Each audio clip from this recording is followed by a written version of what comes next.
Hello everyone. आज अभ्यास DPQ series में हम सेट नंबर 44 को डिस्कस करेंगे। माई सेल्फ आनंद सर और मैं जीएस और जीके की एक्सपर्ट फैकल्टी हूँ। मैंने अपनी इंजीनियरिंग एचबीटीआई कानपुर से की हुई है। मैं वेरियस सिविल सर्विस एग्जाम्स में अपीयर्ड हुआ हूँ। यूपीएससी प्रीलिम 6 टाइम क्वालिफाइड किया हुआ है। यूपी पीसीएस राजस्थान पीसीएस के इंटरव्यू में अपीयर्ड हुआ हूँ। पिछले कई सालों से टीचिंग एंड मेंटरिंग में अपनी सेवाएं दे रहा हूँ। चलिए सेट नंबर 44 का पहला क्वेश्चन डिस्कस करते हैं।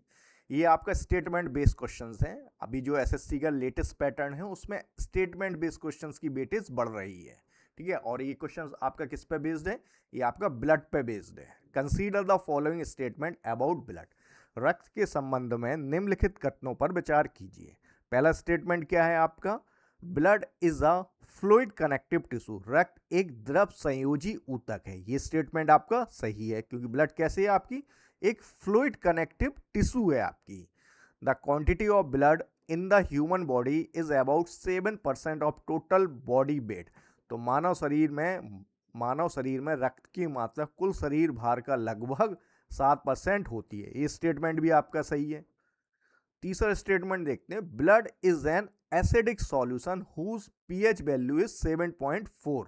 तो रक्त एक अम्लीय विलयन है जिसका पीएच मान 7.4 होता है। अब ये स्टेटमेंट देखिए, ये अपने आप में सेल्फ कॉन्ट्राडिक्टरी है। सेल्फ कॉन्ट्राडिक्टरी इसलिए है क्योंकि जो भी एसिडिक सॉल्यूशंस होते हैं उनका पीएच वैल्यू कितनी होती है? पीएच वैल्यू एसिडिक सॉल्यूशन की लेस देन 7 होती है, 7 से कम होती है एसिडिक सॉल्यूशंस की। अच्छा, पीएच जिसका 7 होता है वो न्यूट्रल होता है, और जो पीएच जिसकी वैल्यू 7 से ज़्यादा होती है वो कैसा होता है? ये आपका एसिडिक होगा, एसिडिक अम्लीय हो गया। ये आपका न्यूट्रल हो गया, और ये आपका कैसा हो गया? एल्कलाइन हो गया। तो ये स्टेटमेंट कैसा हो गया आपका? Self contradictory. तो ये स्टेटमेंट आपका गलत है। अब आप पूछेंगे सर ब्लड का नेचर क्या है? ब्लड किस नेचर का होता है? तो ब्लड आपका एल्कलाइन नेचर का होता है। ब्लड का जो पीएच होता है आपका वो लगभग 7.4 के करीब होता है। इसका मतलब है ब्लड आपका एल्कलाइन नेचर का है, एल्कलाइन नेचर का होता है। तो स्टेटमेंट आपका सही गलत हो गया। अगला स्टेटमेंट देखते हैं। There is an average 5 to 6 litre of blood in the human body. तो मानव शरीर में औसतन 5 से 6 लीटर रक्त होता है। ये स्टेटमेंट भी आपका सही है।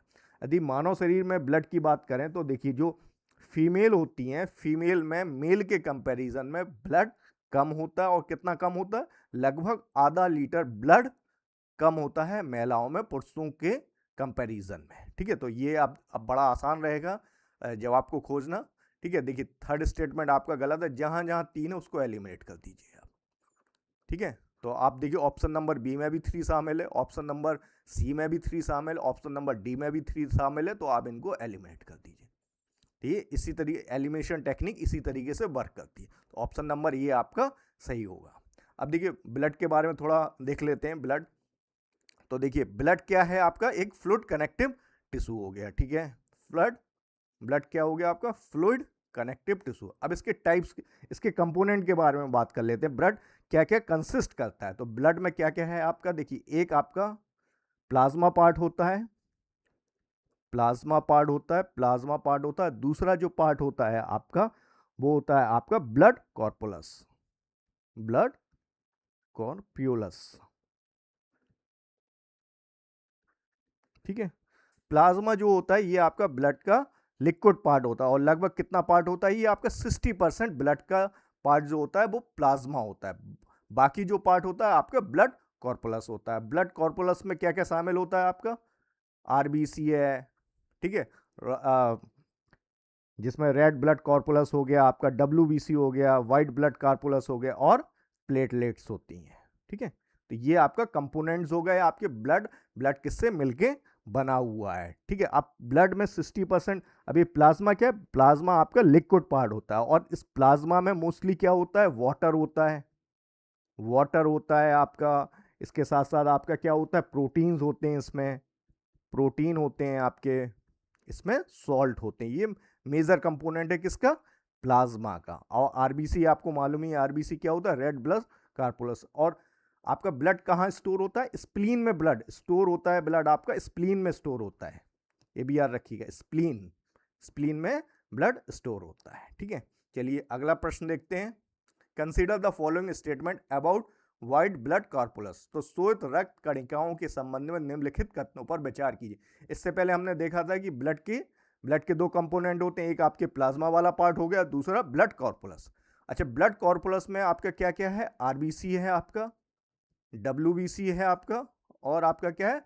प्लेटलेट्स है। ठीक है, अब ये प्रश्न आपका किससे संबंधित है? ये आपका संबंधित है आपका डब्ल्यूबीसी और आरबीसी से ये संबंधित है। ठीक है, चलो पढ़ते हैं पहला statement. White blood corpuscles also known as leucocytes. तो श्वेत रक्त कणिकाओं को ल्यूकोसाइट कहा जाता है। ये स्टेटमेंट आपका सही है। दूसरा स्टेटमेंट देखते हैं। The shape of WBC similar to amoeba. तो जो अमीबिया क्या कह रहा है कि डब्ल्यूबीसी का जो आकार अमीबिया के समान होता है। ये स्टेटमेंट भी आपका सही है। देखिए, अमीबा का भी कोई शेप नहीं होता, अमीबा अपने किसी भी शेप में ढल सकता है, तो डब्ल्यूबीसी का भी कोई क्लियर कट शेप नहीं होता। जबकि यदि आरबीसी की बात करें तो इसका शेप क्या होता है?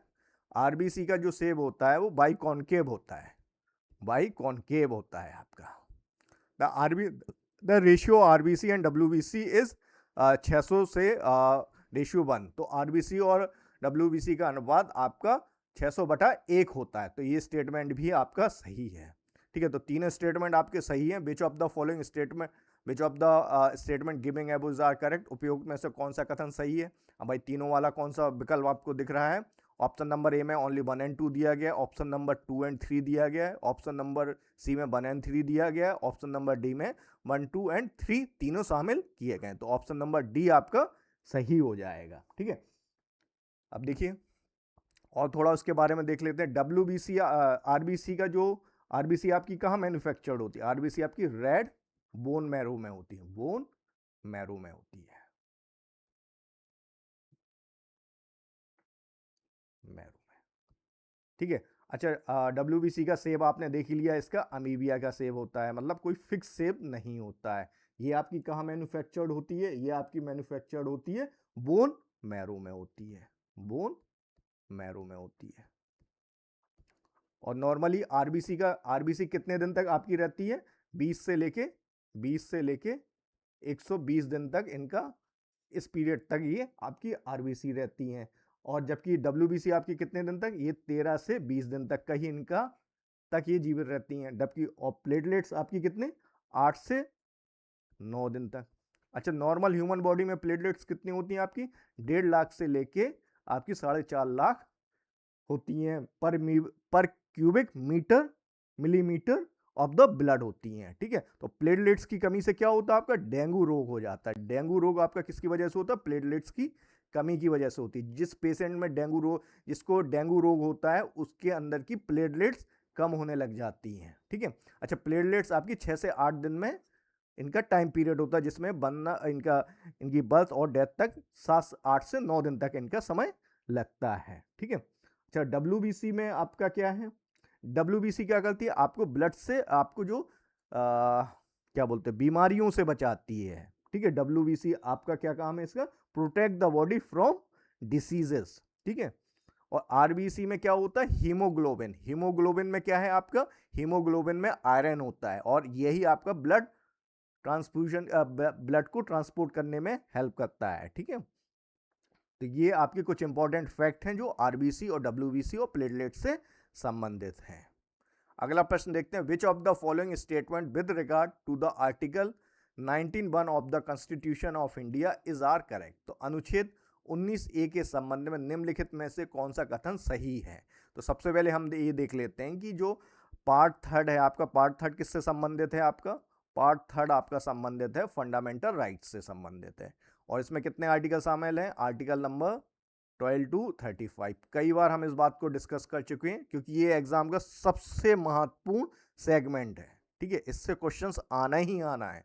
ठीक है, अच्छा, फंडामेंटल राइट्स जो हैं इनके नेचर के बारे में यदि हम बात करें तो नेचर के बारे में बात करते हैं। तो पहली चीज़, ये आपके कहाँ से इंस्पायर्ड हुए हैं? यूएसए के कॉन्स्टिट्यूशन से इंस्पायर्ड हुए हैं। आपके संयुक्त राज्य अमेरिका के संविधान से प्रभावित होकर भारतीय संविधान निर्माताओं ने फंडामेंटल राइट्स को शामिल किया हुआ है। और इनको कितनी कैटेगरीज में क्लासिफाइड किया है? 6 कैटेगरीज में क्लासिफाइड किया गया है। अच्छा, ये क्या इंस्टीट्यूट करना चाहते हैं? ये इंस्टीट्यूट करना चाहते हैं आपके पॉलिटिकल डेमोक्रेसी। जो आपके directive principle of state policy हैं, राज्य के नीति निर्देशक तत्व हैं, वो आपके सोशल और इकोनॉमिक डेमोक्रेसी इंश्योर करना चाहते हैं, जबकि फंडामेंटल राइट्स आपके पॉलिटिकल डेमोक्रेसी इंश्योर करना चाहते हैं। पॉलिटिकल डेमोक्रेसी ये आपके कैसे राइट्स हैं? जस्टिसेबल राइट है, जस्टिसेबल राइट है आपके। कहने का मतलब है कि यदि इनका वायोलेशन होगा तो जो वायोलेशन होने पे आप इनको एड्रेस करने के लिए डायरेक्टली कोर्ट रीच कर सकते हैं। डायरेक्ट कोर्ट आपको इनको एड्रेस करेगी, इनको इंश्योर करेगी आपका, ठीक है। अच्छा, सुप्रीम कोर्ट क्या है आपका? Guarantor of the fundamental rights, guarantor of the fundamental rights. अच्छा, ये इनका जो नेचर के बारे में बात करें तो ये एब्सोल्यूट राइट नहीं है, एब्सोल्यूट राइट नहीं है, एब्सोल्यूट नॉट, ये एब्सोल्यूट राइट नहीं है। मतलब कहने का मतलब है कि ये आपके रिस्ट्रिक्ट किए जा सकते हैं, कई सारे ग्राउंड्स पे इनको रिस्ट्रिक्ट किए जा सकते हैं। अच्छा, ये जो ग्राउंड भी हैं ये भी आपके उसी फंडामेंटल राइट्स की श्रेणी में ही मेंशन किए गए हैं कि किन किन आधार पे फंडामेंटल राइट्स को रोका जा सकता है, ठीक है। अब इस स्टेटमेंट को पढ़ते हैं। तो पहला स्टेटमेंट, पहला कथन क्या है? Freedoms under this article are not absolute. तो इस अनुच्छेद के अंतर्गत स्वतंत्रताएं पूर्ण नहीं है। तो ये स्टेटमेंट आपका बिल्कुल सही है, ठीक है, क्योंकि जो आर्टिकल 19(1) है, इसके तहत जो 6 फंडामेंटल राइट्स आपको दिए गए हैं, जैसे कि freedom of speech and expression है, वाक एवं अभिव्यक्ति की स्वतंत्रता जो आपको दी गई आर्टिकल 19(a) के तहत। आपके आर्टिकल 19(1)(b) के तहत आपको क्या मिला है? Right to assemble peaceful without arms, ठीक है, शांतिपूर्वक और बिना हथियार सभा करने का अधिकार है हमें, ठीक है। आर्टिकल 19(1)(c) क्या है आपका? Right to form association, union और कोऑपरेटिव सोसाइटीज। तो संघ, यूनियन एवं सहकारी समितियां बनाने का अधिकार आपको दिया गया इस आर्टिकल के तहत, आर्टिकल 19(a)(c) के तहत। अच्छा, ये जो कोऑपरेटिव सोसाइटीज है इसको किस संविधान संशोधन के माध्यम से ऐड किया गया? इसको ऐड किया गया था 97th कॉन्स्टिट्यूशनल अमेंडमेंट एक्ट के माध्यम से, ठीक है। उसके बाद आपको आर्टिकल 19(1)(d) है, right to move freely throughout India. आप भारत के किसी भी क्षेत्र में स्वतंत्र होकर घूम सकते हैं, भारत में स्वतंत्र रूप से घूमने का अधिकार है आपको। आर्टिकल 19(1)(e) क्या है? Right to reside and settle in any part of India. तो भारत में कहीं भी रहने और बसने का अधिकार आपको दिया गया है। आर्टिकल 19(1)(g) क्या है? Right to practise any profession और carry out any occupation, trade और बिजनेस। कोई भी पेशा, व्यापार या व्यवसाय करने का अधिकार है। तो ये 6 फंडामेंटल राइट्स हैं जो आर्टिकल 19(a) के तहत आपको भारत के नागरिकों को उपलब्ध है। अच्छा, ये आर्टिकल सिर्फ और सिर्फ आपके भारत के नागरिकों को ही दिए गए, citizens, only citizens of India, only citizens of India, ठीक है। अच्छा, अब आर्टिकल जो 19(b) है, आर्टिकल 19(2) है, इसमें वो ग्राउंड्स दिए गए हैं, वो ग्राउंड दिए गए हैं जिनके आधार पे इन राइट्स को रिस्ट्रिक्ट किया जा सकता है, इन राइट्स को सीमित किया जा सकता है। उसमें जैसे sovereignty and integrity of India है, पब्लिक ऑर्डर हो गया आपका, friendly relations with foreign state हो गया, मोरलिटी, डिसेंसी, ये सारी ग्राउंड हैं जिसके आधार पे इन फंडामेंटल राइट्स को रोका जा सकता है। जो अनुच्छेद 19(a) के तहत जो हमें अधिकार मिले हुए हैं, जो स्वतंत्रताएं हमें मिली हैं, उनको रिस्ट्रिक्ट किया जा सकता है। और ये ग्राउंड भी आर्टिकल फंडामेंट, ये जो ग्राउंड्स हैं, जो रीजनेबल रिस्ट्रिक्शंस हैं, ये आपकी खुद अनुच्छेद 19(2) में मेंशन्ड हैं, ठीक है। Reasonable restriction can be impose. तो इन स्वतंत्रताओं पे युक्ति संगत प्रतिबंध लगाए जा सकते हैं। तो ये स्टेटमेंट भी आपका सही है। अच्छा, कोई रिस्ट्रिक्शन रीजनेबल है कि नहीं, एक कौन निर्धारित करेगा? इसको फाइनल निर्धारित करने का जो अधिकार है वो जुडिशरी के पास है। तो ऑप्शन नंबर दोनों स्टेटमेंट आपके सही हैं। ऑप्शन नंबर ए में ओनली 1 दिया गया है, ऑप्शन नंबर बी में ओनली 2 दिया गया है, ऑप्शन नंबर सी में बोथ 1 and 2 दिया गया है, ऑप्शन नंबर डी में नाइदर 1 और 2। तो सही जवाब क्या रहेगा आपका? ऑप्शन नंबर 2 सी आपका सही जवाब रहेगा। अच्छा, जो directive principle of state policy हैं वो आपके नॉन जस्टिसेबल नेचर के होते हैं, और वो आपके कहाँ से इंस्पायर्ड हुए हैं? आपके आयरिश कॉन्स्टिट्यूशन से इंस्पायर्ड हुए हैं, ठीक है। अच्छा, इसमें क्या है कि जब ओरिजिनल जो ओरिजिनल कॉन्स्टिट्यूशन था, जो आपका 26 जनवरी 1950 को जो संविधान लागू किया गया था, उसमें आपका एक आर्टिकल 19(1) एफ भी था और ये किससे संबंधित था? राइट टू प्रॉपर्टी से संबंधित था। अब इस राइट टू प्रॉपर्टी को हटा के कहाँ रख दिया गया है? इसको आपका राइट टू प्रॉपर्टी को 44वें संविधान संशोधन के माध्यम से हटा के कहाँ रख दिया गया? आर्टिकल, किस आर्टिकल में रख दिया गया ये आप मुझे कमेंट में बताइएगा। ठीक है, तो राइट टू प्रॉपर्टी से कई बार क्वेश्चंस पूछे जा चुके हैं। ठीक है, बहुत बार इस पे क्वेश्चंस आए हैं। ठीक है, अच्छा ये जो आपका जो फ्रीडम ऑफ प्रेस है, ये आपकी देखिए हमारे संविधान में कुछ राइट्स एक्सप्लिसिटली मेंशन किए गए, मतलब उनको सीधे सीधे तौर पे बताया गया, और कई सारे ऐसे राइट्स हैं जिनको आप उनको जब व्याख्या करते हैं उसके आधार पे वो निकल के आते हैं, उनको क्या बोलते हैं? Implicit right. तो जो फ्रीडम ऑफ प्रेस है ये कैसा राइट है आपका? ये व्यक्ति की स्वतंत्रता से ही ये फ्रीडम ऑफ प्रेस आ रहा है। और एक इंटरेस्टिंग पॉइंट मैं आपको बताऊं, राइट टू साइलेंस भी आपको इसी आर्टिकल से मिलता है।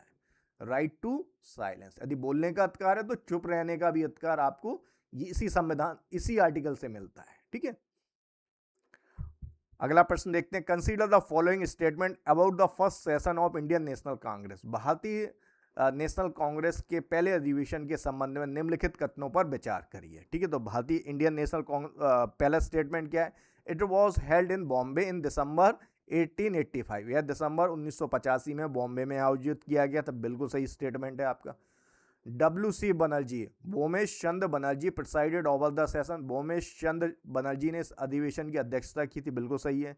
जो आपके भारतीय राष्ट्रीय कांग्रेस के जो प्रथम अध्यक्ष थे वो कौन थे? WC Banerjee. The session was held at Gokul Das Tejpal Sanskrit college. यह अधिवेशन गोकुल दास तेजपाल संस्कृत कॉलेज में आयोजित किया गया था। ये स्टेटमेंट भी आपका सही है। अच्छा, इस सेशन में कितने डेलीगेट्स ने पार्टिसिपेट किया था? 72 डेलीगेट्स ने पार्टिसिपेट किया गया था। अच्छा, जो और इसमें आपके प्रेसिडेंट तो होगा, अच्छा एओ ह्यूम आपके क्या है? संस्थापक रहे। एओ ह्यूम संस्थापक, फाउंडर्स। ठीक है, तो कौन सा स्टेटमेंट आपका सही? उपयुक्त में से कौन सा कथन सही है? तीनों स्टेटमेंट सही है, तो सही जवाब क्या रहेगा? आपका ऑप्शन नंबर डी आपका सही रहेगा। अच्छा, WC बनर्जी तो आपके पहले भारतीय राष्ट्रीय कांग्रेस के अध्यक्ष हो गए। दूसरे अध्यक्ष कौन थे आपके? दादा भाई नेहरू जी। और दूसरा अधिवेशन कहाँ पे हुआ था आपका? कलकत्ता में हुआ था। ठीक है, और जो दादा भाई नेहरू जी हैं इन्होंने कांग्रेस के 3 अधिवेशन की अध्यक्षता की। एक आपके कलकत्ता अधिवेशन की, एक आपके लाहौर अधिवेशन की, और तीसरा भी आपका कलकत्ता अधिवेशन की अध्यक्षता की। अच्छा, दादा भाई नेहरू जी को क्या बोलते हैं हम? भारत का grand old man of India. इन्होंने ही आपकी कौन सी थ्योरी दी थी? ड्रेन थ्योरी दी थी। ड्रेन ऑफ वेल्थ थ्योरी इन्होंने ही दी थी। और इसी थ्योरी में इन्होंने एक आर्टिकल लिखा था जिसके आधार पर पॉवर्टी एंड अनब्रिटिश रूल के बारे में इन्होंने बात कही थी। और इन्होंने बताया था कि किस तरीके से भारतीय जो रिसोर्सेस हैं उनका गलत इस्तेमाल हो रहा है। उनका इस्तेमाल भारत के विकास के लिए ना होके बजाय आपके इंग्लैंड के लोगों के विकास के लिए हो रहा है। और इन्होंने ही 1906 के जो कलकत्ता अधिवेशन हुआ उसमें स्वराज को अपना कांग्रेस का लक्ष्य घोषित किया था। उसके बाद आपके जो इंडियन नेशनल कांग्रेस के पहले मुस्लिम अध्यक्ष कौन थे? वो थे बकरुद्दीन तैयब जी। और इन्होंने किस सेशन की अध्यक्षता की थी? मद्रास सेशन की। उसके बाद जॉर्ज यूले पहले विदेशी व्यक्ति थे जिन्होंने कांग्रेस की अध्यक्षता की। और किस सेशन की थी? इलाहाबाद सेशन की अध्यक्षता की थी। उसके बाद एनी बेसेंट आपकी इंडियन नेशनल कांग्रेस की अध्यक्षता करने वाली पहली महिला थी। तो इन्होंने आपकी कलकत्ता सेशन की अध्यक्षता की थी। फर्स्ट वुमेन प्रेसिडेंट थी। उसके बाद सरोजनी नायडू कौन है? सरोजनी नायडू पहली भारतीय महिला हैं जिन्होंने कांग्रेस के सेशन की अध्यक्षता की थी। और किस सेशन की अध्यक्षता की थी? कानपुर सेशन की। उसके बाद आपके महात्मा गांधी ने कांग्रेस के सिर्फ और सिर्फ एक ही अधिवेशन की अध्यक्षता की, और वो कौन सा था? Belgaum session. Only session presided over by Gandhi ji द्वारा अध्यक्षता किया गया एकमात्र अधिवेशन। जवाहरलाल नेहरू ने कौन सा अधिवेशन की अध्यक्षता की थी? आपकी लाहौर अधिवेशन। इसी अधिवेशन में आपका लाहौर अधिवेशन में पूर्ण स्वराज का रिजोल्यूशन पास किया गया था। ठीक है, उसके बाद आपका लखनऊ सेशन भी इन्होंने प्रिसाइड किया, फैजपुर सेशन। ठीक है, उसके बाद सुभाष चंद्र बोस ने 2 सेशन की प्रिसाइड किया था, आपका हरिपुर सेशन और त्रिपुरी सेशन। त्रिपुरी सेशन में गांधी जी से विवाद के बाद इन्होंने रिजाइन कर दिया।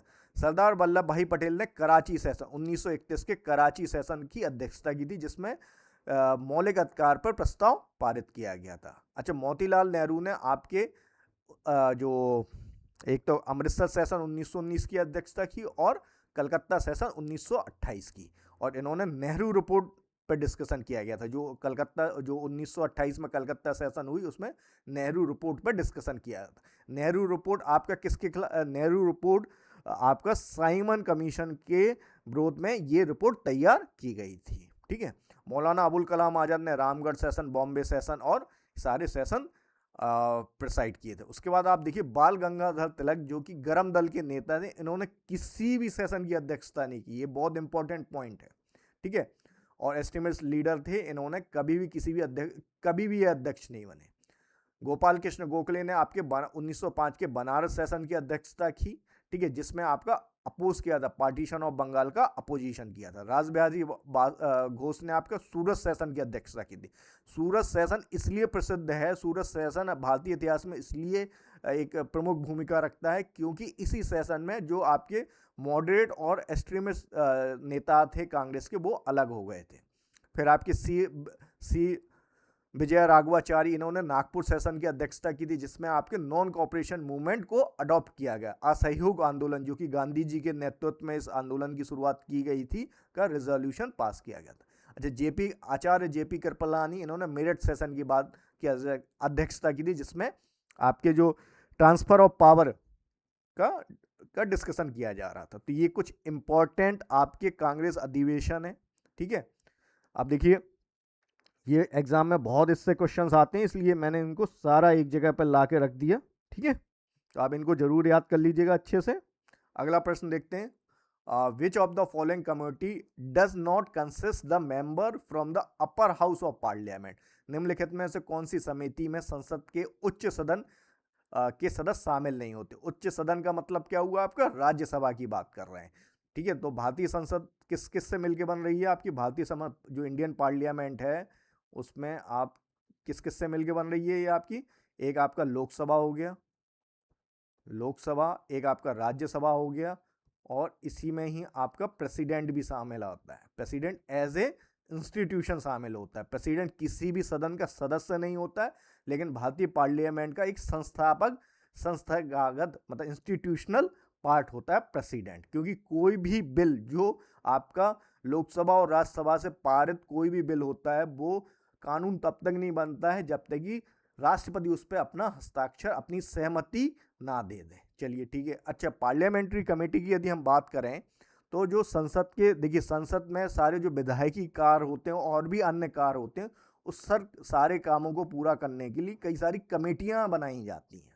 ठीक है, अब उनमें से दो तरह पार्लियामेंट्री कमेटीज, आपकी संसदीय समितियां आपकी दो कैटेगरीज में बांटी गई हैं। एक तो आपकी स्टैंडिंग कमेटीज होती, पार्लियामेंट्री कमेटीज आपकी दो कैटेगरीज में बांटी गई। एक तो हो गई स्टैंडिंग कमेटी जो साल भर काम करती रहती है, स्टैंडिंग कमेटीज होती हैं, स्टैंडिंग कमेटीज। दूसरी क्या होती है? Ad hoc committee. एडहॉक कमेटीज आपकी किसी एक पर्टिकुलर मुद्दे के लिए बनाई जाती हैं, जैसे ही वो मुद्दा समाप्त हो जाता है वो समिति भी आपकी अपने आप डिसॉल्यूट हो जाती है। तो स्टैंडिंग कमेटी का जो टेन्योर, जितनी भी स्टैंडिंग कमेटी, इन सब का कार्यकाल आपका 1 वर्ष का होता है। अच्छा, इनमें से स्टैंडिंग कमेटीज में बहुत सारे कुछ इंपॉर्टेंट कमेटीज में बता दे रहा हूँ आपको। इसमें एक होती है, कई कैटेगरीज की कमेटीज हैं, इसमें फाइनेंशियल कमेटीज हैं आपकी। फाइनेंशियल कमेटीज में 3 इंपॉर्टेंट कमेटीज आती हैं। एक आपकी आती है पब्लिक अकाउंट कमेटी, एक आपकी आती है एस्टीमेट कमेटी, और एक आती कमेटी ऑन पब्लिक अंडरटेकिंग। तो कमेटी ऑन पब्लिक अंडरटेकिंग, तो ये 3 तरह की कमेटीज हैं। ये किस नेचर की होती है? Financial committees. अच्छा, इन 3 कमेटीज में जो सबसे बड़ी कमेटी होती है वो एस्टीमेट कमेटी होती है। इसमें एस्टीमेट कमेटीज में कितने मेंबर्स होते हैं? 30 मेंबर्स होते हैं आपके। जबकि ये जो आपकी पब्लिक अकाउंट कमेटी और कमेटी ऑन पब्लिक अंडरटेकिंग है, इनमें 25 मेंबर्स होता है, 22 मेंबर्स होते हैं। ठीक है, और इसके अलावा स्टैंडिंग कमेटीज में डिपार्टमेंटल रिलेटेड कमेटीज हैं आपकी, एथिक्स कमेटी हो गई, ये सारी कमेटीज आपकी स्टैंडिंग कमेटीज में आती हैं। अच्छा, एस्टीमेट कमेटीज में जो मेंबर्स होते हैं वो सारे के सारे लोकसभा से लिए जाते हैं।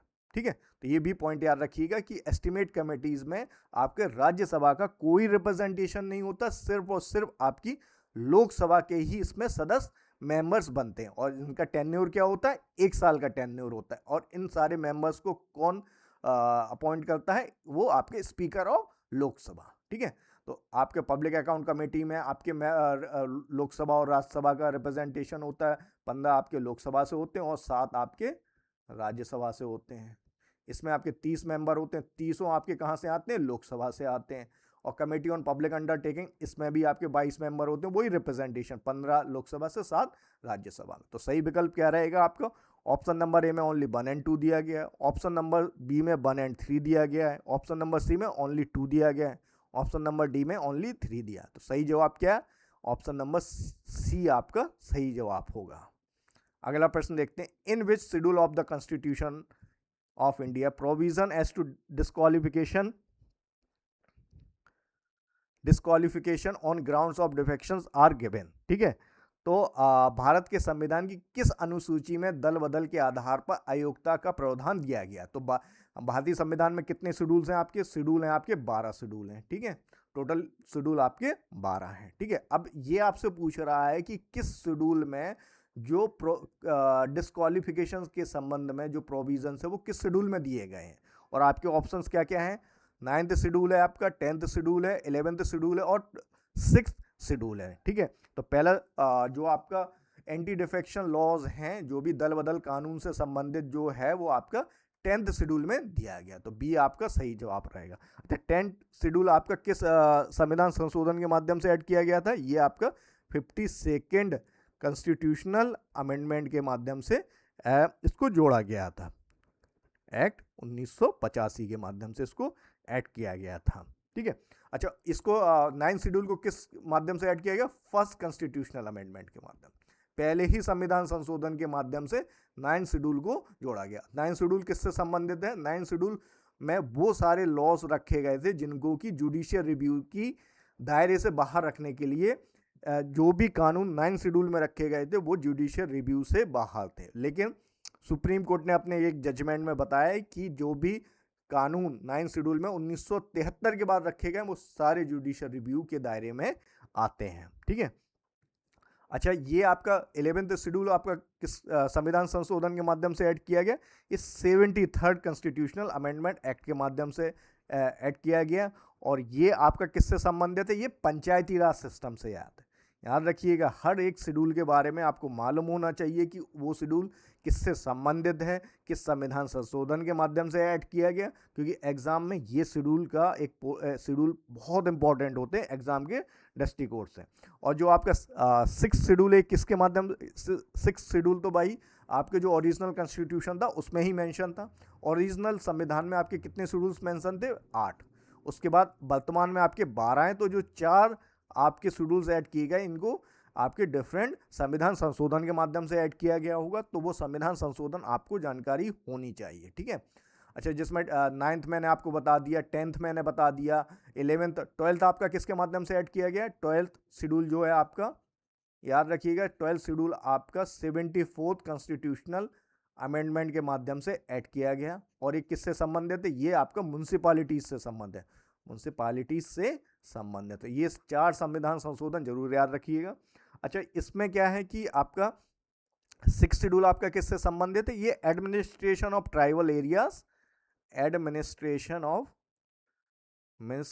ऑफ ट्राइबल एरियाज ऑफ कौन कौन से ट्राइबल एरियाज रहेंगे, असम, मेघालय,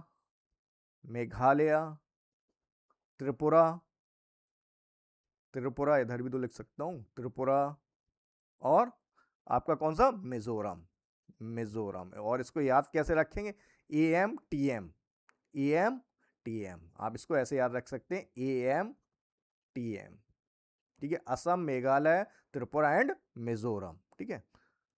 अच्छा, ये जो 10th शेड्यूल है आपका पार्लियामेंट के सदस्यों पर भी लागू होता है और आपके स्टेट लेजिस्लेचर सदस्यों पर भी ये लागू होता है।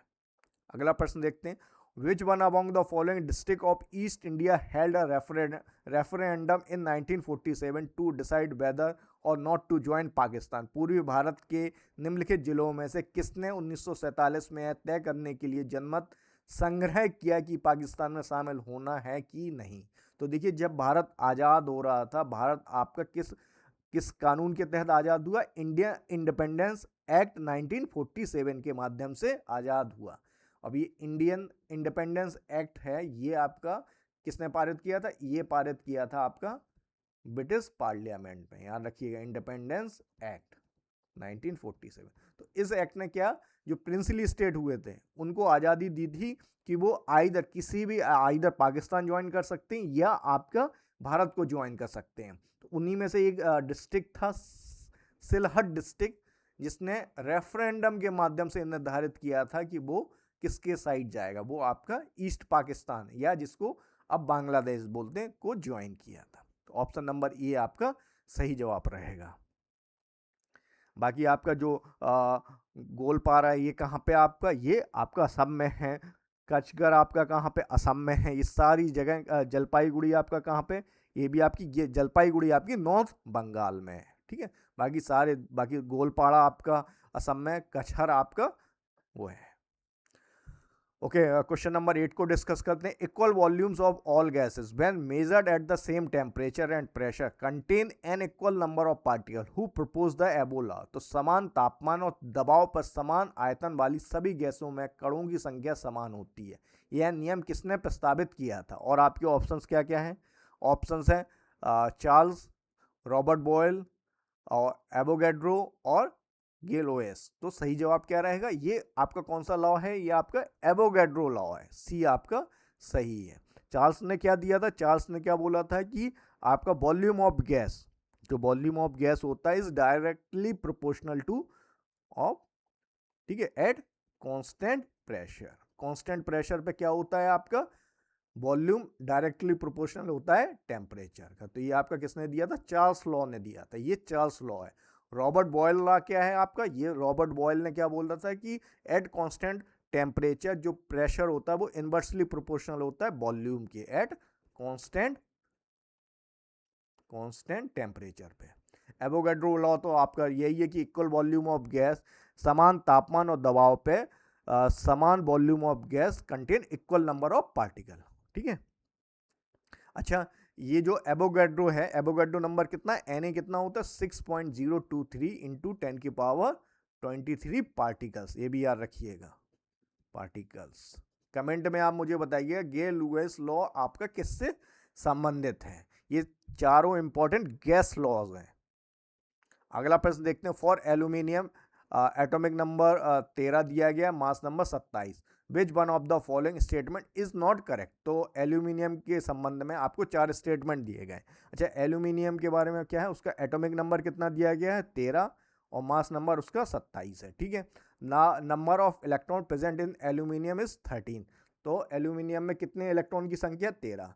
The number of proton present in aluminium is 13। ठीक है, एल्यूमिनियम में प्रोटॉनों की संख्या 13 है। Number of neutron present in aluminium is 14। तो एल्यूमिनियम में न्यूट्रॉनों की संख्या 14 है। The valency of aluminium is 13। तो एल्यूमिनियम की संयुक्ता 2 है। अब देखिए, हमें एटॉमिक नंबर दिया गया है, तो एटॉमिक नंबर आपका किसके आधार पर निर्धारित होता है? नंबर ऑफ प्रोटॉन के आधार पे। नंबर ऑफ प्रोटॉन्स के आधार पे आपका एटॉमिक नंबर निर्धारित होता है। ठीक है, तो एटॉमिक नंबर इसका कितना दिया गया है? 13 दिया गया है। तो नंबर ऑफ प्रोटॉन्स कितने हुए आपके? 13 हुए। अच्छा, ये एक न्यूट्रल कंपाउंड, न्यूट्रल एलिमेंट है। ठीक है, इसका मतलब है कि इसमें जो सकारात्मक और नकारात्मक जो भी पॉजिटिव पार्टिकल हैं और जो नेगेटिव पार्टिकल है उनकी संख्या समान रही होगी। इसका मतलब है कि number of neutrons, number of electrons भी इसमें बराबर होंगे। Number of electrons equal to क्या होता है? नंबर ऑफ प्रोटॉन्स है, क्योंकि इसमें कोई ये कोई एक न्यूट्रल एलिमेंट है। ठीक है, तो प्रोटॉन, तो यदि प्रोटॉन की संख्या 13 है तो इलेक्ट्रॉन्स की संख्या भी कितनी आएगी? 13 निकल के आएगी। ठीक है, अच्छा, मास नंबर क्या होता है आपका? मास नंबर होता है आपका number of protons plus number of protons plus number of neutrons.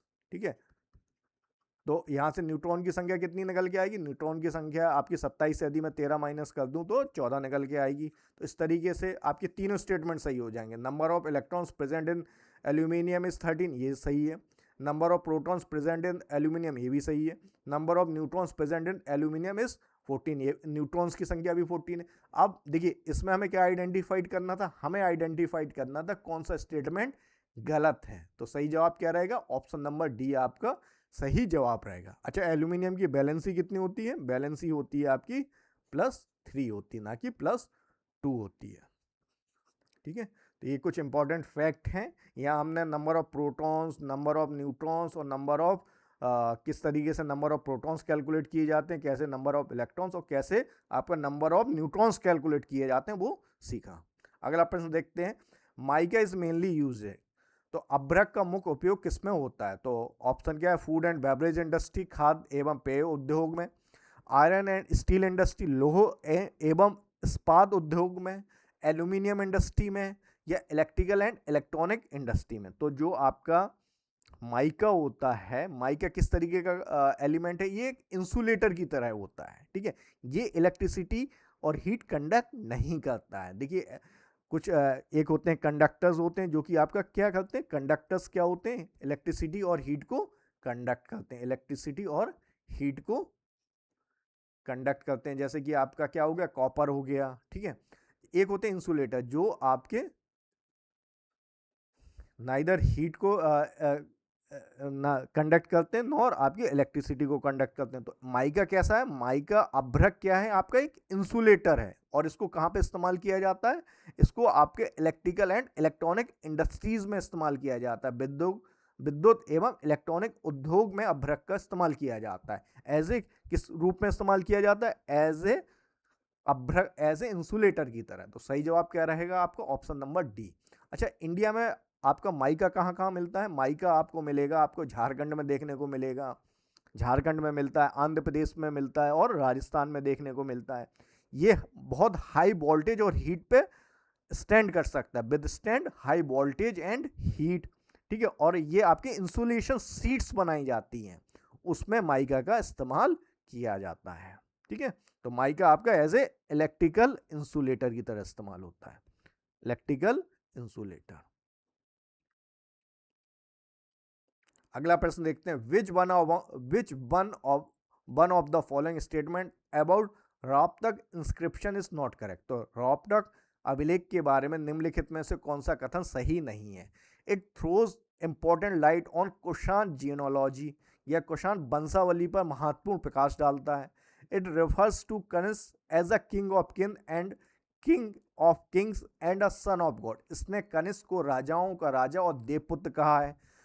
सी क्या है आपका, 23 lines inscription is written in Gandhari language. 23 पंक्तियों का यह अभिलेख गांधारी भाषा में लिखा गया। It mention names of state which were part of Kanishka empire. तो सही जवाब क्या होगा आपका, तो इसमें आपसे क्या पूछा कि रापटक इंस्क्रिप्शन, ये आपको सबसे पहले रापटक इंस्क्रिप्शन के बारे में हम देख लेते हैं।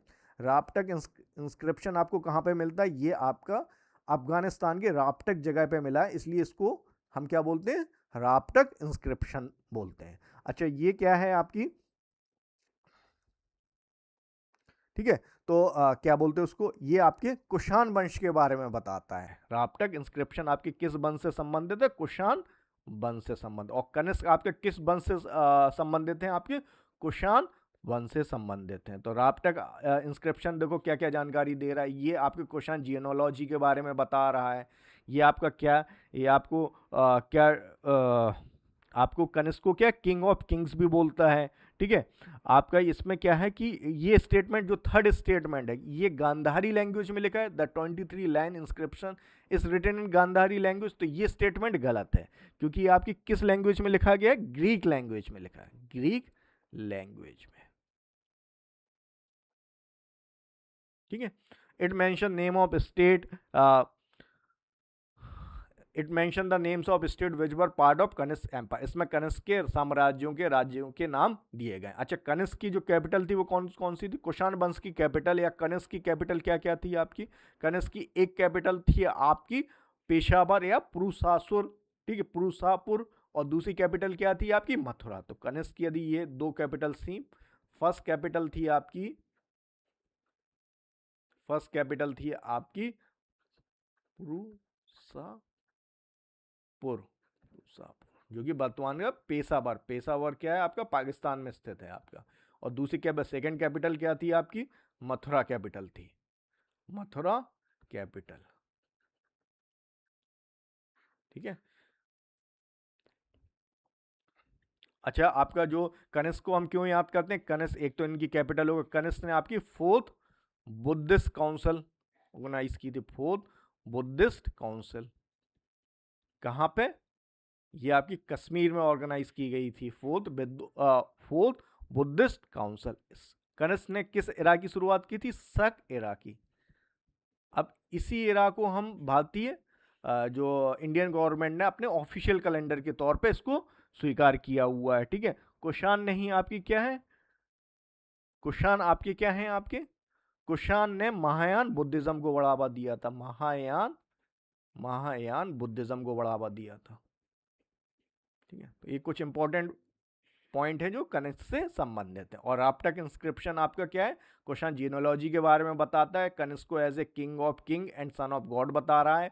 23 लाइन इंस्क्रिप्शन भी है जिसको किस भाषा में लिखा गया, ग्रीक लैंग्वेज में लिखा गया है। और ये इसमें कनिष्क के एम्पायर के बारे में, कनिष्क के स्टेट के बारे में भी बताया गया। तो सही जवाब क्या रहेगा आपका, ऑप्शन नंबर सी आपका सही जवाब रहेगा, क्योंकि इसमें हमें गलत आइडेंटिफाइड करना है। ठीक है। अगला प्रश्न देखते हैं, who among the following was the author of famous Sanskrit work Mricchakatika. ठीक है। तो प्रसिद्ध संस्कृत कृति मृच्छकटिका के लेखक कौन है।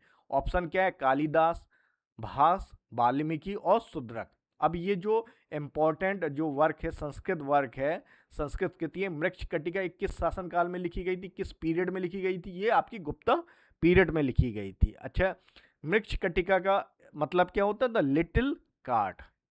ठीक है, द लिटिल क्ले कार्ट, जो मिट्टी की एक गाड़ी है, द लिटिल क्ले कार्ट।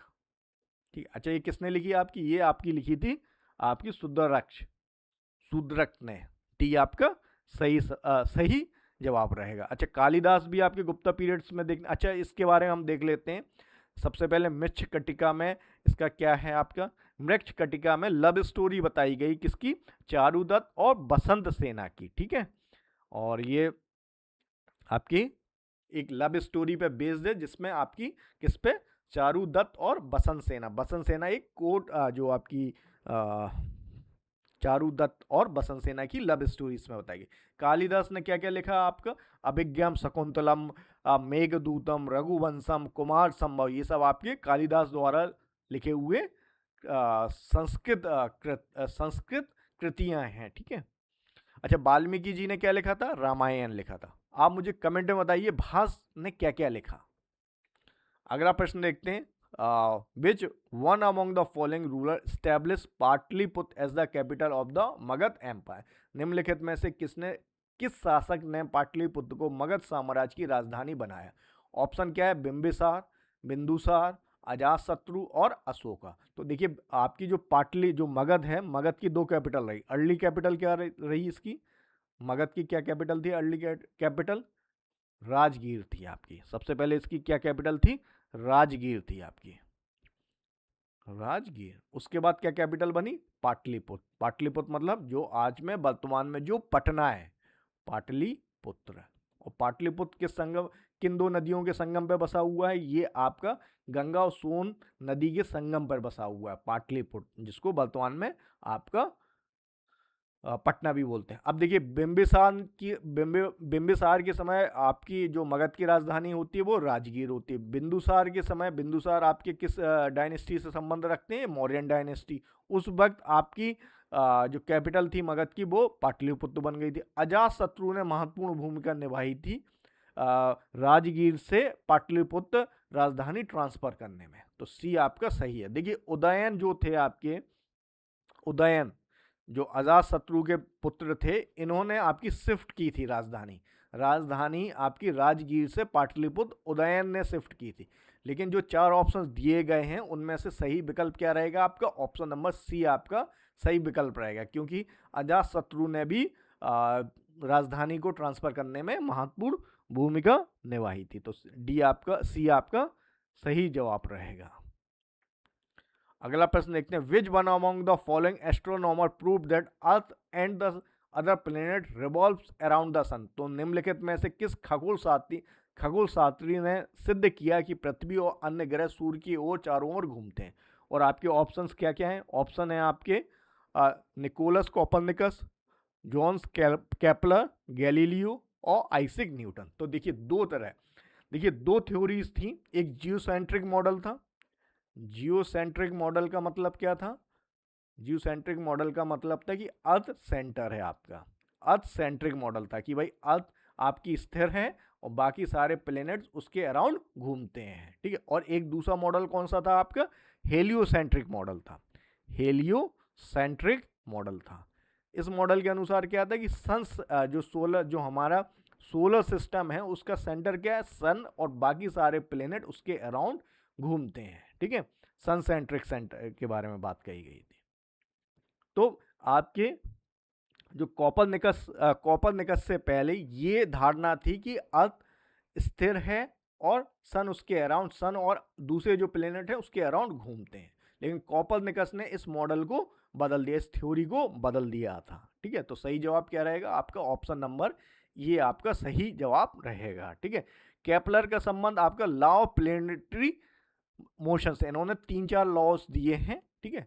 और गैलीलियो ने क्या किया था? गैलीलियो ने अपनी टेलीस्कोप के माध्यम से ये देखा था कि आपका प्रूव किया था कि भाई जो अर्थ है वो स्थिर नहीं है, वो रिवॉल्व करती है, ठीक है।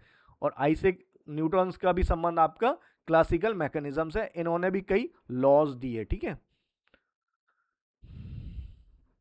अगला प्रश्न देखते हैं, which among the following state is the leading producer of manganese in India? तो निम्नलिखित में से कौन सा राज्य भारत में मैंगनीज का प्रमुख उत्पादक है? और आपके ऑप्शंस क्या क्या? मध्य प्रदेश, झारखंड, राजस्थान और कर्नाटका। तो सही जवाब क्या रहेगा आपका?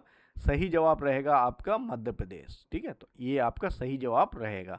तो भारत का लगभग 31 से 32% आपका कहाँ से मैंगनीज मिलता है हमें? मध्य प्रदेश से मिलता है, ठीक है। झारखंड से क्या क्या मिलता है आपको? झारखंड किसके लिए फेमस है आपका? जिंक के लिए फेमस है। जिंक के लिए, जिप्सन के लिए फेमस है आपका, जिप्सन, जिप्सन, ठीक है। आपका मार्वल, लाइमस्टोन, ये सब आपको कहाँ से मिल रहा है? आपको ये मिलता है राजस्थान से। ये प्रमुख उत्पादक, इन सारे जो आपके जो रिसोर्सेज हैं ये आपके राजस्थान से मिल रहे हैं आपको, ठीक है। झारखंड में आपको मालूम है झारखंड में क्या क्या मिलता है? कोल, आयरन, माइका, ये सारी चीज़ें आपकी कहाँ? झारखंड से मिल रही हैं। मध्य प्रदेश से आपको देखिए, एक तो मैंगनीज हो गया, एल्यूमिनियम भी आपका, ऑक्साइड आपको मध्य प्रदेश से मिलता है। कर्नाटका से आपको देखो क्या क्या मिल रहा है। कर्नाटका से आपको देखिए आपका कोल कर्नाटका में भी मौजूद है, कोल, आयरन, ये सारी चीज़ें आपको कर्नाटका से भी मिलती हैं, ठीक है। Toothpaste prevent tooth decay by? Toothpaste दांतों को क्षय सड़न को कैसे रोकता है? और ऑप्शन क्या है आपके? ऑप्शन है आपके न्यूट्रलाइजिंग द एक्सेस एसिडिटी, अतिरिक्त अम्लता को निष्क्रिय करके, मीन्स ऑफ एमल्सिफिकेशन द्वारा, द एक्शन ऑफ फ्लोराइड, ठीक है। और आपका making a coat of calcium over the teeth surface, ठीक है। दांतों की सतह पर कैल्शियम की परत बना के। तो देखिए सही जवाब क्या रहेगा आपका? सही जवाब रहेगा आपका ऑप्शन नंबर सी। टूथपेस्ट किस तरीके से दांतों के क्षय होने से रोकता है? By the action of fluoride, ठीक है। इसमें फ्लोराइड होता है जो हमारे किस चीज को मजबूत करता है? एनेमल को स्ट्रॉन्ग करता है। एनेमल को स्ट्रॉन्ग करता है। एनेमल क्या है आपका? दांतों का सबसे स्ट्रॉन्गेस्ट पार्ट जो होता है वो एनेमल होता है, ठीक है। तो ये आपका सही जवाब रहेगा। तो हार्डेस्ट सब्सटेंस होता है एनेमल, टूथ एनेमल क्या है? हार्डेस्ट सब्सटेंस होता है आपके ह्यूमन बॉडी में, ठीक है। तो सही जवाब रहेगा आपका कैविटी फॉर्मेशन, जो आपकी किसकी वजह से रुकती है? फ्लोराइड के एक्शंस की वजह से। अगला प्रश्न देखते हैं, which one among the following statement about the मनसबदारी system is correct? तो मनसबदारी व्यवस्था के बारे में निम्नलिखित में से कौन सा कथन सही है? ऑप्शन ए है all army troopers were allotted mansab, सभी सैनिकों को मनसब दिए जाते थे। Mansab were usually assigned on the basis of ancestry, मनसब वंश के आधार पर दिए जाते थे। ऑप्शन सी क्या? Position and schedule mansab were indicated by numerical designation called zat, मनसबदारों का पद और वेतन जाट नामक संख्यात्मक पद द्वारा दर्शाया जाता है। ऑप्शन है कि mansabdar were never paid in cash. ठीक है, तो सही जवाब क्या होगा? देखिए सबसे पहले समझ लेते हैं ये मनसबदारी सिस्टम क्या थी। मनसबदारी जो सिस्टम थी ये सबसे पहले इंट्रोड्यूस किसने की थी? ये आपकी जो मुगल साम्राज्य है उसकी एक विशेषता थी मनसबदारी सिस्टम। ठीक है, अभी आपकी अकबर ने इंट्रोड्यूस की थी, अकबर ने इसको इंट्रोड्यूस किया था आपका 1571 में। अच्छा, मनसबदारी जो थी आपकी क्या थी? आपकी मनसब रैंक को बताती है। मनसब शब्द से मतलब क्या था? रैंक और पोजीशन, किसी भी ऑफिसर की क्या पोजीशन है उसके बारे में ये बताता था। और हर मनसबदार दो तरह की चीज़ें, दो तरह की रैंक मिलती थी। एक जाट होती थी, जाट सबसे मतलब उसकी पर्सनल रैंक क्या है, उसकी जो मुगल ब्यूरोक्रेसी उसमें क्या स्टेटस है, ठीक है, और उसकी क्या सैलरी है। ये तीन चीज़ें आपकी कौन बता रहा है? आपके जाट। और एक सवार, जाट एंड सवार। सवार से क्या होता था कि नंबर ऑफ कितने घोड़े, कितने कैवलरी सोल्जर्स किसी भी मनसबदार को मेंटेन करने होते हैं वो बताता था आपका। ठीक है, अच्छा, ये जो मनसबदारी सिस्टम है ये आपकी हेरिडेटरी नहीं थी। ठीक है, मतलब ये वंशानुपात नहीं थी आपकी।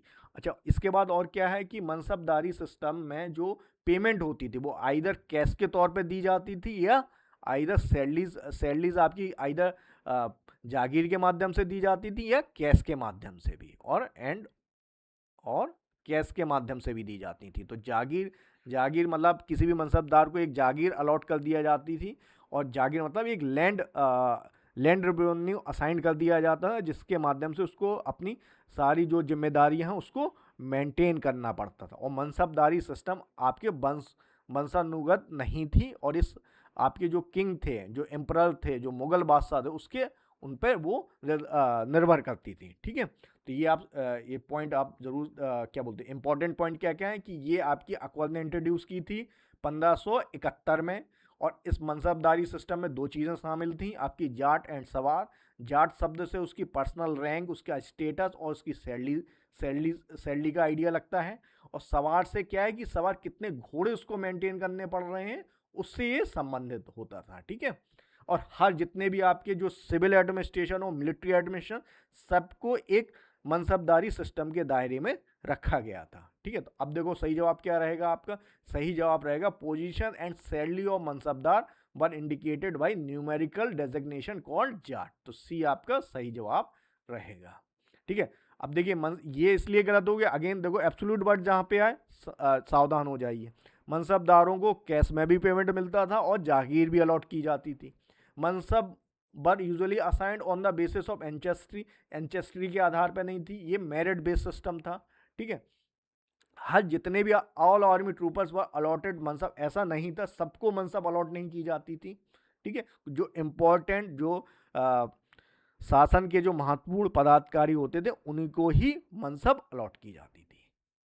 अगला प्रश्न देखते हैं, in which part of organ of human body cartilage is not present. ठीक है, और आपके ऑप्शंस क्या क्या है? नोज, ट्रैकिया जिसको श्वास नली भी बोलते हैं, ब्रोंकाइल और नी ज्वाइंट। तो किस पार्ट है ह्यूमन बॉडी के, किस पार्ट में कार्टिलेज नहीं होता है? कार्टिलेज क्या होता है सबसे पहले ये समझ लेते हैं। कार्टिलेज एक फ्लेक्सिबल कनेक्टिव टिश्यू होती है। ठीक है,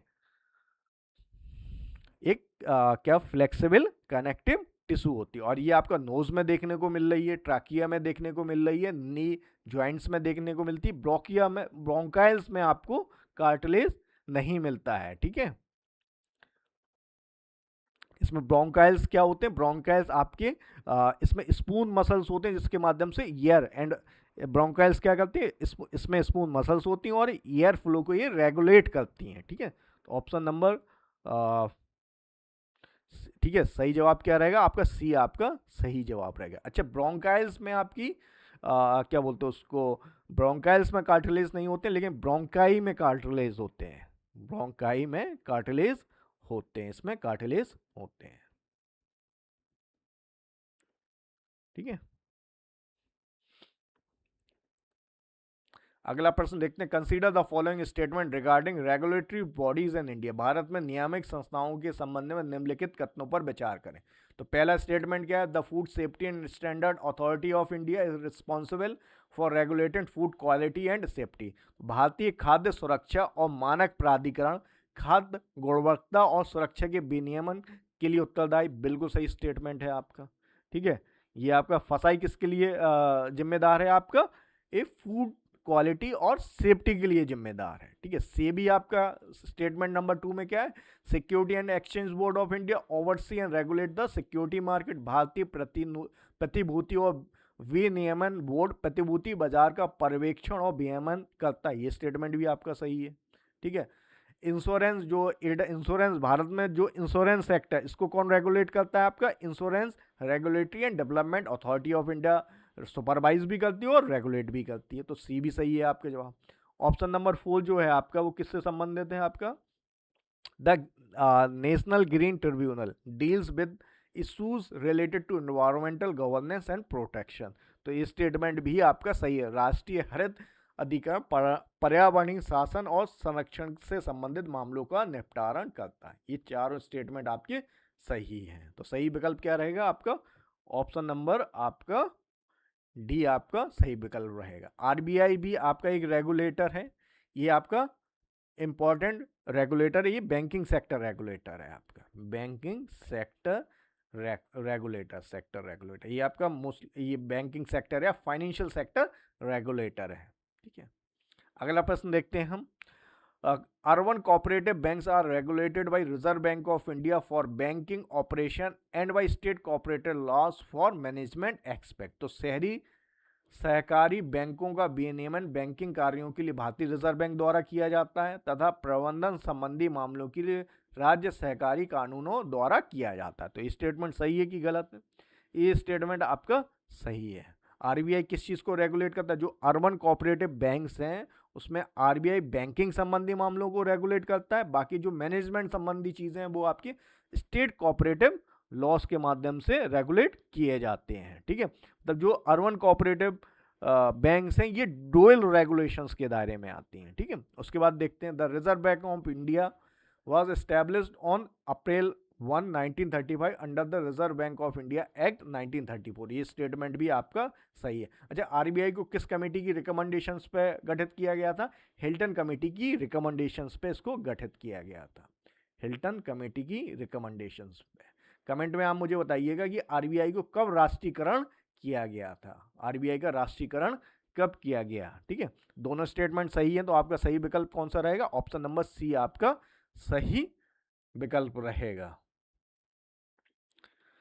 अगला प्रश्न देखते हैं।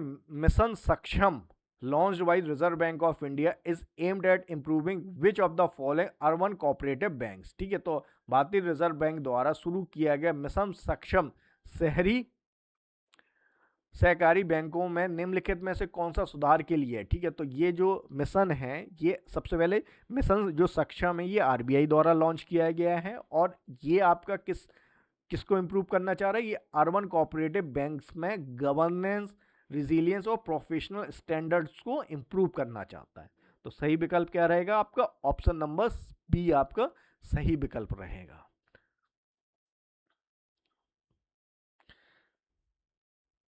अगला प्रश्न देखते हैं। Consider the following statement about the Asian development bank. एशियाई विकास बैंक के संबंध में निम्नलिखित कथनों पर विचार कीजिए। पहला स्टेटमेंट क्या था, Asian development was founded in 1966। तो एशिया विकास बैंक की स्थापना 1966 में, ये स्टेटमेंट आपका सही है।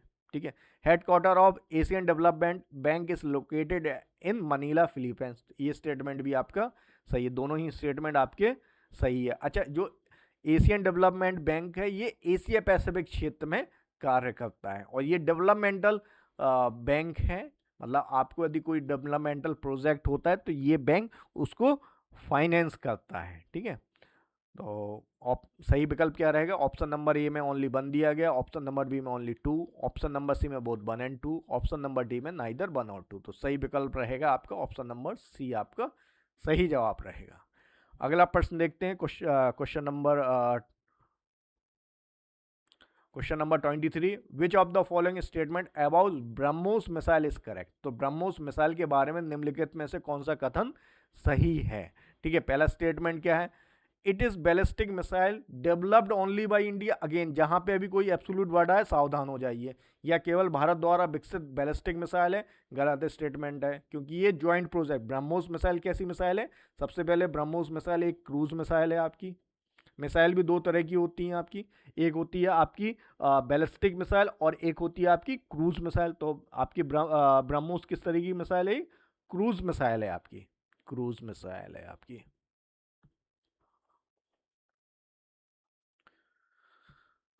क्रूज मिसाइल है, क्रूज मिसाइल है ये आपकी, ठीक है। और इसको ज्वाइंट, ये ज्वाइंट प्रोजेक्ट है किसका? Joint project of India and Russia. India and Russia का एक ज्वाइंट प्रोजेक्ट है आपका। It is a joint venture between Indian DRDO और रशिया एनपीओ महिस्टोर्नेनिया। यह भारत डीआरडीओ और रशिया की एनपीओ का संयुक्त उपक्रम है। It is named after the Ganga and बोलगा river, ठीक है। इसका नाम गंगा और बोलगा नदियों पर रखा गया। इसका नाम आपका गंगा तो सही है, गंगा, अब सॉरी गंगा नहीं, ब्रह्मपुत्र, नाम से ही मालूम चल रहा है। ब्रह्मोस आपका किससे पता चला? इसके नाम में ही छुपा हुआ है। ब्रह्मोस मतलब ब्रह्मपुत्र, ब्रह्मपुत्र, ब्रह्मपुत्र। और आपका कौन सी रिवर है? रशिया की कौन सी रिवर के नाम पे रखा है? मोक्सगेबा, मोस्केबा। इन दो नदियों के नाम पे इस मिसाइल का नाम रखा गया है। और ये one of the fastest cruise missile है। ये तीनों आपके क्या बोलते हैं उसको, ये लैंड से भी इसको फायर किया जा, लैंड से, एयर से और सबमरीन सी से, तीनों जगहों से इसको फायर किया जा सकता है। It is named after the Ganga and बोलगा reverse नहीं है, ठीक है। It is subsonic missile, subsonic नहीं है, ये सुपरसोनिक मिसाइल है, याद रखिएगा। ये कुछ इंपॉर्टेंट फैक्ट हैं, ये बहुत महत्वपूर्ण फैक्ट हैं, ठीक है। अभी रिसेंटली इंडिया और वियतनाम के बीच में बात चल रही है इस मिसाइल को एक्सपोर्ट करने के लिए, ठीक है। तो सही विकल्प कौन सा? सही जवाब क्या रहेगा आपका? ऑप्शन नंबर बी आपका सही जवाब रहेगा। ये जो अग्नि मिसाइल है आपकी, अग्नि सीरीज की जितनी मिसाइल हैं, पृथ्वी सीरीज की जितनी मिसाइल हैं, ये किस तरह की मिसाइल हैं आपकी? पृथ्वी पृथ्वी मिसाइल जो है आपकी, ये सब आपकी बैलिस्टिक मिसाइल्स हैं, ठीक है। एक क्रूज मिसाइल होती है, एक बैलिस्टिक मिसाइल होती है। कमेंट में आप मुझे बताइएगा कि इन दोनों में क्या अंतर होता है। अगला प्रश्न देखते हैं। Who among the following is the founder chairman of Biocon who recently named as a successor of the company's leadership. निम्नलिखित में से कौन बायोकॉन की संस्थापक अध्यक्ष हैं जिन्होंने हाल ही में कंपनी के नेतृत्व के लिए उत्तराधिकारी नामित किया गया है, ठीक है। तो सही जवाब क्या रहेगा आपका? सही जवाब रहेगा आपका किरण मजूमदार साहा। ये आपका किससे संबंधित है? बायोकॉन से संबंधित है आपकी, ठीक है, बायोकॉन, ठीक है। और आपकी इंदिरा नूई आपकी किससे संबंधित है? ये आपकी पेप्सी कंपनी, उसकी सीईओ रह चुकी हैं आपकी, ठीक है। उसके बाद आपकी नैना लाल किदवई का संबंध किससे रहा है? एचएसबीसी बैंक से, याद रखिएगा, एचएसबीसी बैंक से रहा है इनका पेप्सिको से रहा है आपका। और आपका अरुणधति भट्टाचार्य का संबंध किससे रहा है? एसबीआई बैंक से रहा है आपका, एसबीआई बैंक से। तो सही जवाब आपका ऑप्शन नंबर ये सही जवाब रहेगा। अच्छा, बायोकैम कंपनी आपकी किस सेक्टर की कंपनी है? फार्मास्यूटिकल कंपनी है। बायोकैम आपकी एक फार्मास्यूटिकल कंपनी है और इसका हेडक्वार्टर आपका बेंगलुरु में है, ठीक है। अगला प्रश्न देखते हैं। SIMBEX is a bilateral military exercise conducted between India and which country. तो सिनबैक्स सेकंड भारत और किस देश के बीच आयोजित एक द्विपक्षीय सैन्य अभ्यास है? ऑप्शन है वियतनाम, ऑप्शन बी है थाईलैंड, ऑप्शन सी है कंबोडिया, ऑप्शन डी है आपका इंडोनेशिया। तो सही विकल्प क्या रहेगा? सिनबैक्स आपकी किसके बीच है? भारत और कंबोडिया के बीच की एक संयुक्त मिलिट्री एक्सरसाइज है। तो सी आपका सही जवाब रहेगा, ठीक है। तो इस तरीके से हमारा सेट नंबर 44 भी कंप्लीट हो जाता है। देखिए, प्रैक्टिस करते जाइए, एग्ज़ाम बहुत नज़दीक है, सिलेबस टाइमली कंप्लीट करिए अपना, प्रैक्टिस करिए, प्रीवियस ईयर क्वेश्चंस पेपर भी अच्छे से सॉल्व करिए, ठीक है। जितनी प्रैक्टिस आप करेंगे उतनी जल्दी आपकी एक्यूरेसी भी इम्प्रूव होगी और आपका टाइम मैनेजमेंट, जो फैक्ट्स टाइम मैनेजमेंट जो है वो आप प्रैक्टिस करके ही सीख पाते हैं। तो बहुत जल्दी नोटिफिकेशन आने वाला है, सो मेक श्योर कि आपका मई मंथ में आपका सिलेबस कंप्लीट हो जाए, मई मंथ में नोटिफिकेशन इशू होने से पहले आपका सिलेबस कंप्लीट हो जाए। एक बार नोटिफिकेशन आ जाएगा तो फिर आपकी हार्ट बीट भी बढ़ने लगेगी। इसलिए मेक श्योर कि नोटिफिकेशन से पहले आपका सिलेबस कंप्लीट हो जाए। ये बात मैं बार बार इसलिए दोहरा रहा हूँ क्योंकि ये बहुत ज़रूरी है। ठीक है, thank you. Please like, subscribe and share this video. और जो कमेंट में मैं क्वेश्चंस आपसे पूछता हूँ उसका ज़रूर जवाब दिया करिए। चलिए, थैंक यू।